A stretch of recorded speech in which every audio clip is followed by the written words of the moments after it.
Oh my god. That is absolutely amazing.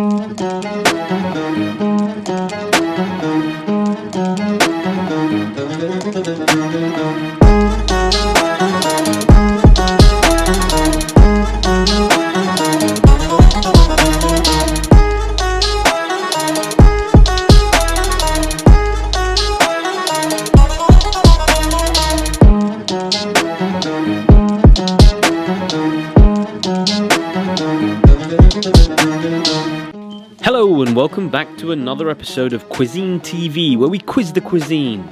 You've tuned into episode 3 of our Quizine in Jordan series, and boy are we excited for today's one. We begin our day of touring Amman's glorious eateries with what is often described as one of the country's best shawarmas. The search for the world's best shawarma continues, and this time we're in Amman in Jordan at a place called Shawarma Reem. This place is an institution in and of itself. It's a Jordanian must-see food place. There's so many reviews of this place online. There's so many people outside here. This place is never free. It's always busy. It's always packed with people. There's always a hustle and bustle. People trying to get this elite shawarma sandwich. Look around us, right on the edge of a roundabout, so it's strategically located. As soon as people come off that roundabout, they get onto Shawarma Reem and they get to enjoy this amazing food. There's queues of cars up to about 200 meters long sometimes, just waiting to try this food. They're all around Jordan. This is the original. This was opened up in 1975, so it's almost 50 years that these guys have been serving the good people of Jordan. And you know what the incredible thing is about this place? It is literally the simplicity. When you ask the owners, when you ask the people that work here, what makes your shawarma so special to the thousands of shawarma places that you can find in Jordan and across the Middle East, they say it's our consistency and our simplicity. They've been making the exact same sandwich since 1975, and guess what? There's only one type of sandwich you can get. You can only get the meat shawarma, nothing else. There is some variation in the bread that you can have the shawarma in.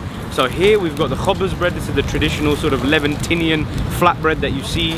There's also another type of bread which is called sammoon that you can use as well. And the bread there is a bit more sort of thick, a bit more loafy, as it were.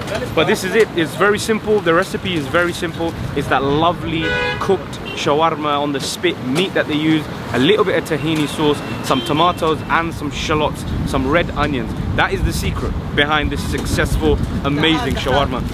I've had shawarma across the world. Lebanon, amazing. Egypt, amazing. Palestine, amazing. Now it's time to try the Jordanian variant. Here we go. Here we go. Shawarma Reem. Oh my god. This is a very, very tasty shawarma.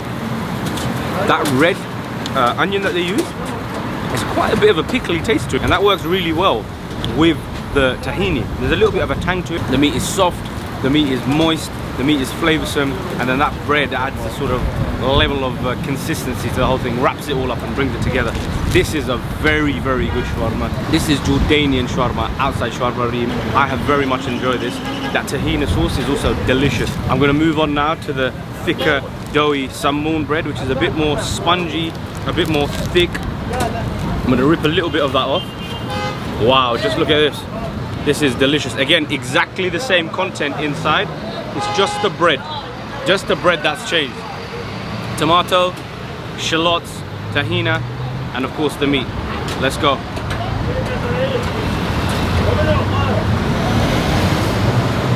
Oh my god. As you can see, I'm making an awful mess here. This is absolutely gorgeous. The sponginess of this bread takes things up a whole notch. I think I prefer this bread because there's a level of elasticity to it. It adds a lovely bounce and a cushion to the meat, almost encapsulating it all in the perfect kind of parcel. This is really, really good. Shawarma Reem, ladies and gentlemen, a Jordanian institution, one of the finest shawarmas you'll find in the world. Make sure you check this place out when you're in Jordan. Unreal.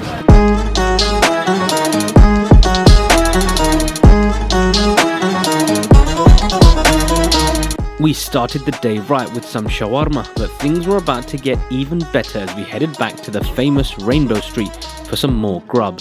Up next, it was time for one of Jordan's finest falafel sandwiches. Right guys, you know, we wouldn't be in the Middle East if we weren't trying a falafel sandwich. This part of the world is synonymous with the old chickpea snack. So in Jordan, the place that everyone talks about when it comes to a falafel sandwich is Falafel AlQuds. Al-Quds actually means, or is used to describe Jerusalem. So this place has been around in Amman since 1966. So it's been here for decades, and once again, similar to Shawarma Reem, it's only got one item on the menu, and that one item remains unadulterated since 1966, the falafel sandwich. So they told us that they use just chickpeas in their falafel, but there's some greens in there as well. They wouldn't give us any more details because it's a secret. That falafel is then smashed. Added onto it is some tahini, some pickles and some tomato, and that basically goes inside this sandwich, which we are now going to try. So you got tahini, you've got tomato, you've got some pickled gherkins, and of course you've got the famous falafel. They got two types of bread. They got a plain bread and they got a sesame bread. We've opted for the plain, and yeah, it's very small, it's very cheap. It's half a dinar. Very cheap and very accessible. And just recently, a few years ago, they had the king and royal family members visit this place too. So this is going to be super interesting. Anyway, enough chit chat. Falafel AlQuds, let's go.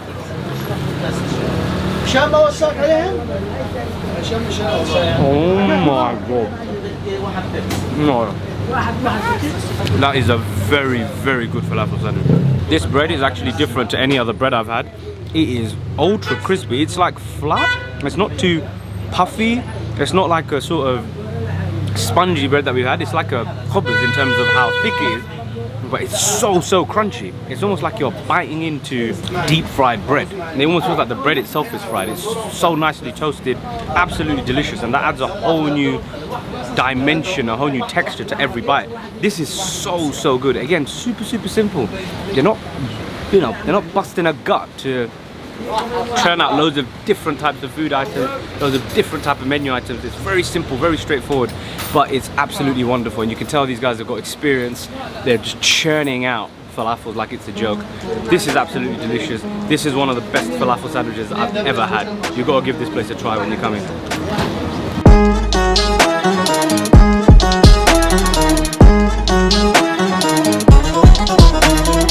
In spite of how delicious both the shawarma and falafel were, they were only appetizers, preparing our stomachs for the heavy rice-based Jordanian dishes that were to follow at a very impressive location next. For our next destination, we've come to an elite restaurant called Tawaheen Alhawa.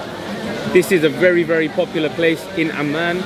It is rammed, by the way, and we're here on a Monday night, so it shouldn't really be that busy, but there are people left, right and center.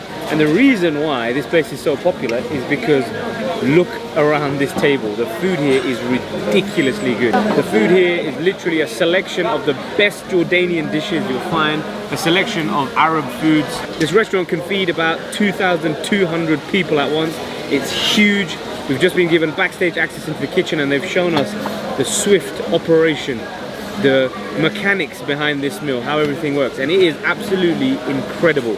We've got a selection of different dishes here. They're very rice heavy, basically rice with meat, but they are basically displays of Jordanian food, but also foods that you'll find in other parts of the Middle East. The first thing we're going to start with is the Mansaf though.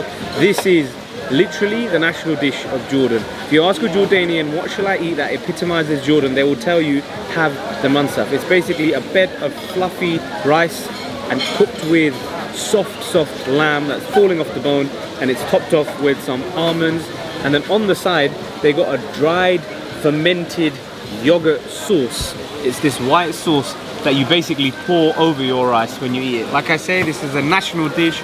It's enjoyed by everyone, and it's symbolic actually of celebration, of festivities. You'll find this at weddings, birthdays, that sort of thing. So here we go, Mansaf time. Oh my god, look how soft that meat is. It's just falling off the bone.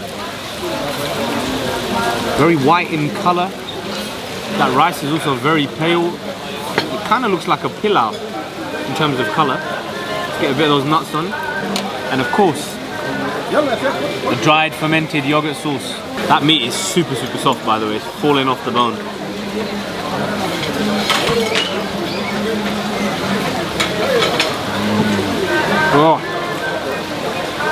Oh, that's really good.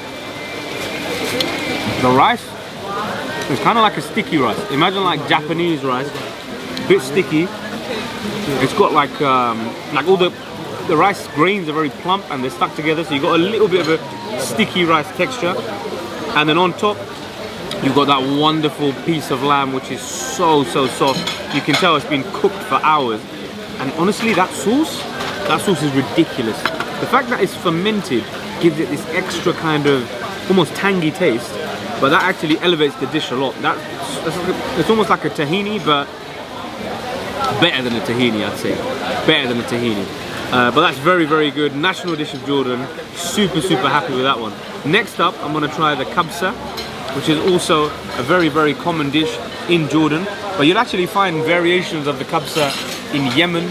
You'll find some in Kuwait, in Saudi Arabia also. This is another sort of traditional way that Arabs across the Middle East like to have their rice. Now here you can see we have, the rice here is a different grain entirely. This is more like basmati rice.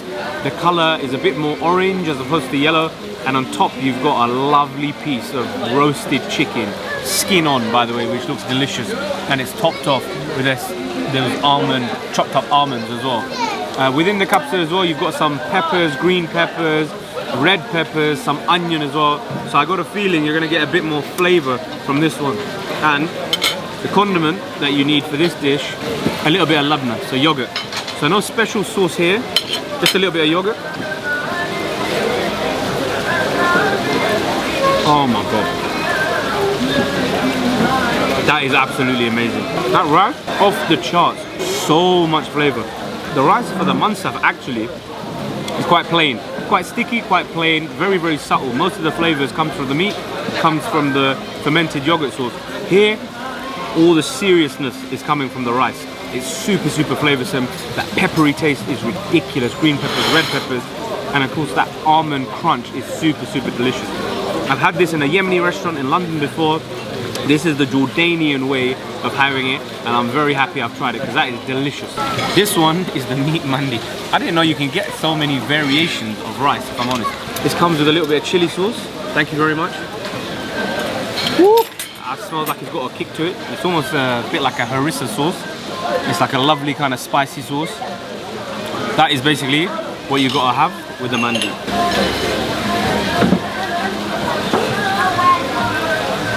Oh my god, the meat here is utterly ridiculous. So soft, melt in your mouth. That chili sauce is wonderful, a bit of flavor, a bit of a kick. You know I love me a bit of chili. And the rice here, super soft, long grain rice, delicious. These are 3 different types of rice, 3 different types of meals that Jordanians love and are also popular across the Middle East. They come with their own sort of condiment on the side. They have their own uniqueness, and that's what makes them so special. This restaurant definitely knows what it's doing. If you're coming to Jordan, if you're coming to Amman, make sure you try this place out. 2,200 people they can feed at a time, and there's people left, right and center wherever you look. Full of locals, full of tourists, everyone comes to this place.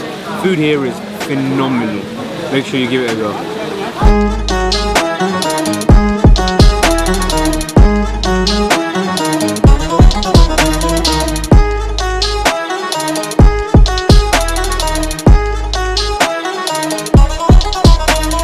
And that brings us to an end of Cuisine in Jordan episode 3. Join us next time where we finalise our food expedition in Amman by trying something customary here, but not so forgiving on our palates. Be warned, you don't want to miss this one. See you next time.